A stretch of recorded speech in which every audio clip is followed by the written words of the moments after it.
The greasy smell of old fries hung in the air as Christine Lombardi wiped down table 7.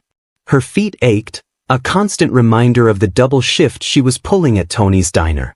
Just a few more hours, and she could go home to her tiny, cold apartment. As she stacked the dirty plates, her cloth brushed against something soft and out of place. A wallet.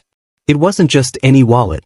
It was made of the softest black leather she had ever felt, thick and heavy in her palm. She glanced around. The diner was empty except for Old Man Henderson snoring in the corner booth. Her fingers, clumsy with sudden nerves, fumbled it open. Her breath caught. It was stuffed with cash.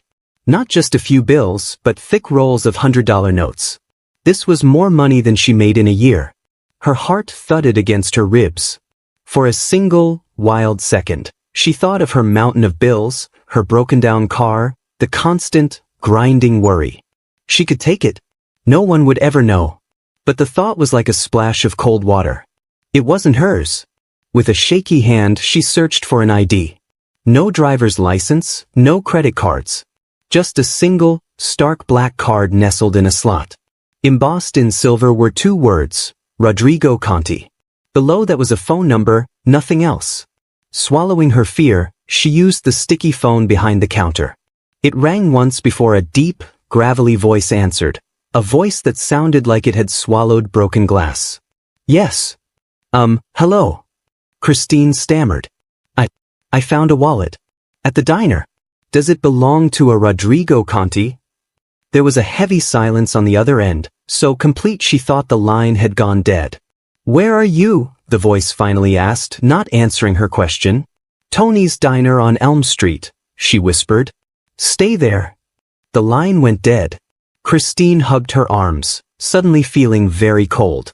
She had just invited a wolf into her simple life, and she could feel its breath on the back of her neck.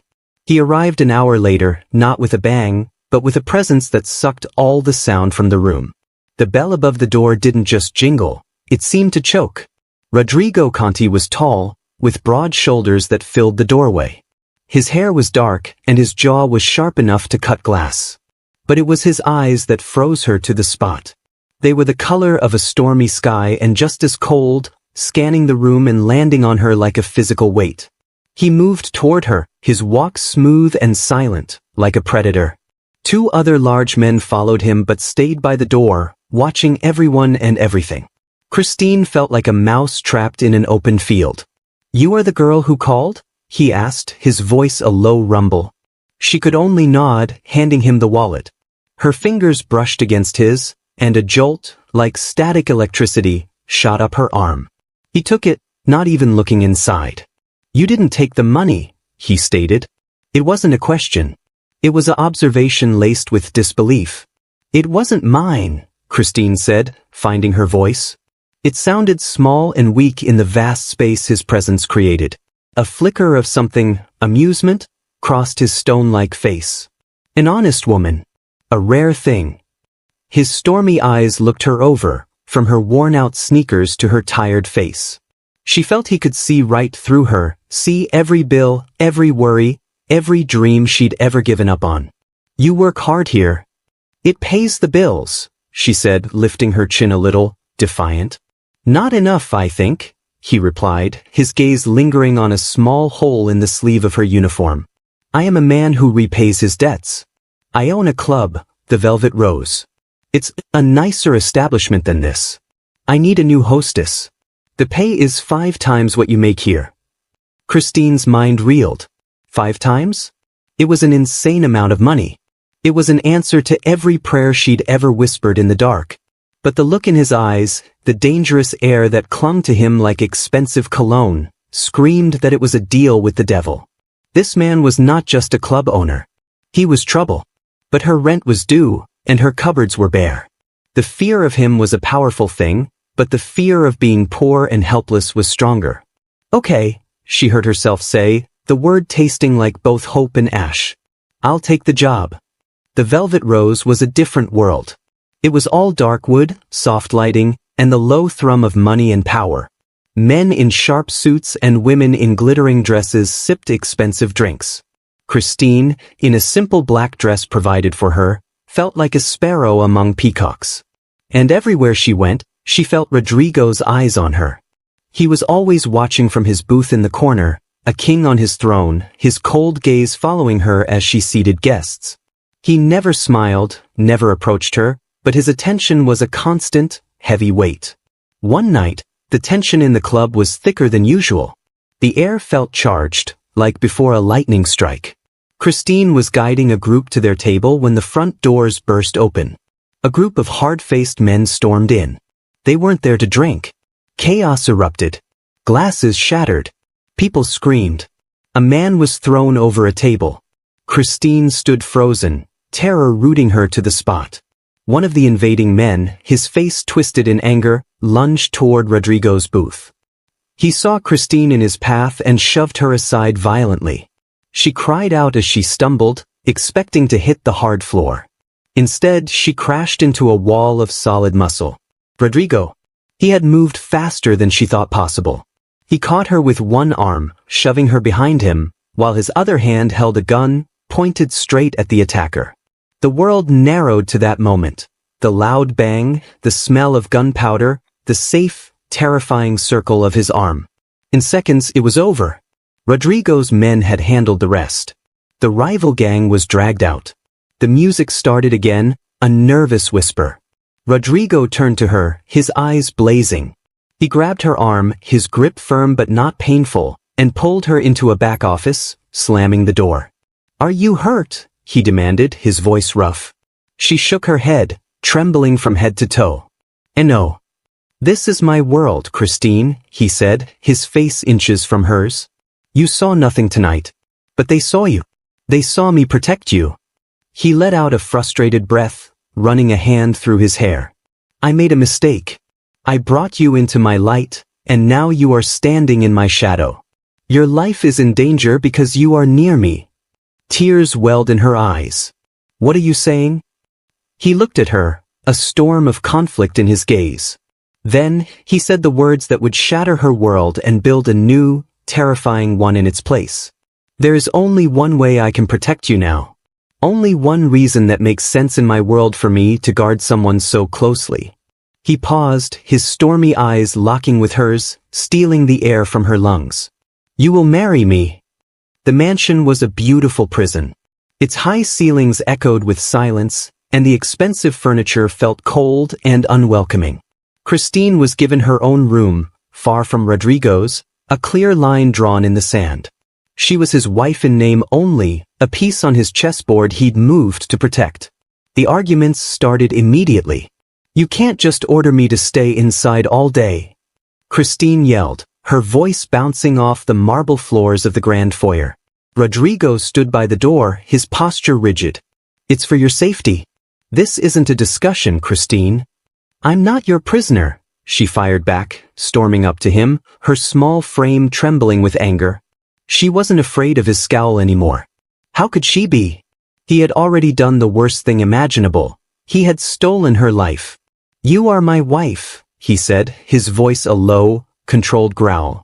"That makes you my responsibility. And in my world, that means you follow my rules." "Your world is a nightmare," she shouted. A strange flicker passed through his stormy eyes. He took a step closer, looming over her. The air crackled with a new, different kind of tension. It wasn't just anger anymore.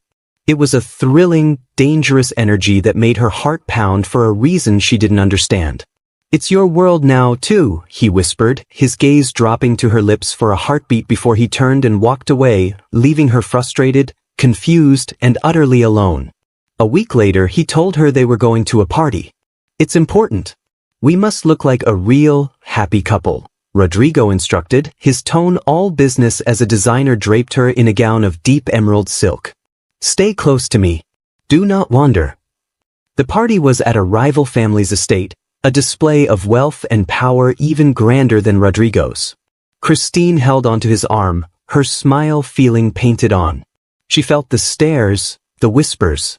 "That's Conti's new wife, the waitress," the words slithered through the crowd. Then, a man with a slick smile and cruel eyes, Marco Andretti, blocked their path. "Rodrigo! I heard you picked up a stray," he said, his voice dripping with fake cheer. He looked Christine up and down like she was a piece of meat. Cute. But does she know which fork to use for her salad, or should we have the kitchen send out a spork? Laughter tittered around them. Christine's face burned with humiliation. She opened her mouth to retort, but Rodrigo moved first. He didn't shout. He didn't even raise his voice. But the air went dead cold.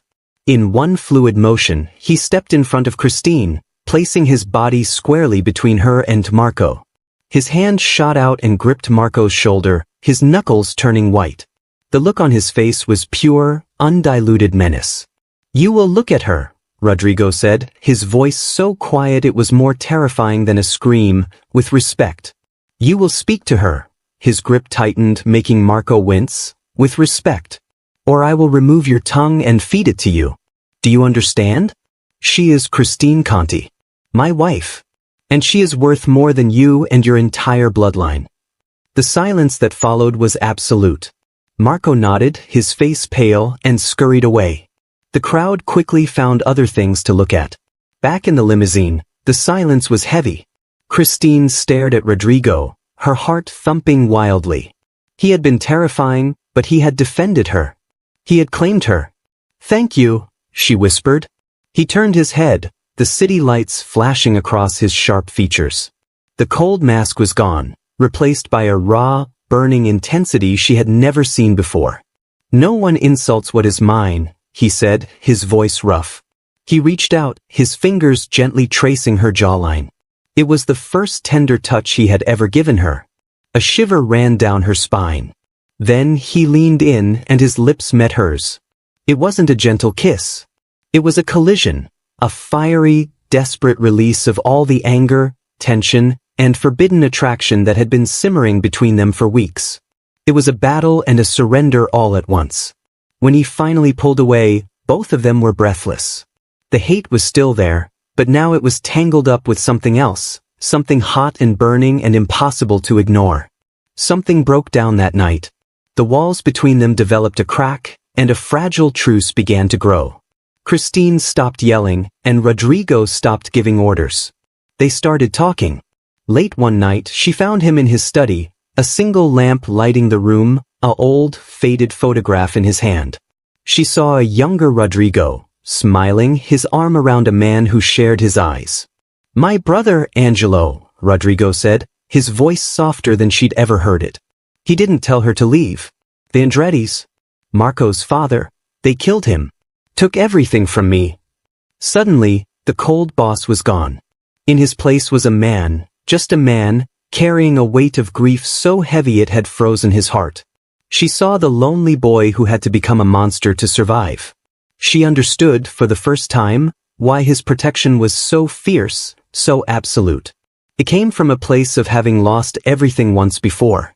That understanding changed everything. The mansion no longer felt like a prison. It started to feel like a home. His presence was no longer a threat, it was a comfort. One evening, they were talking in the living room, sitting closer than they ever had before.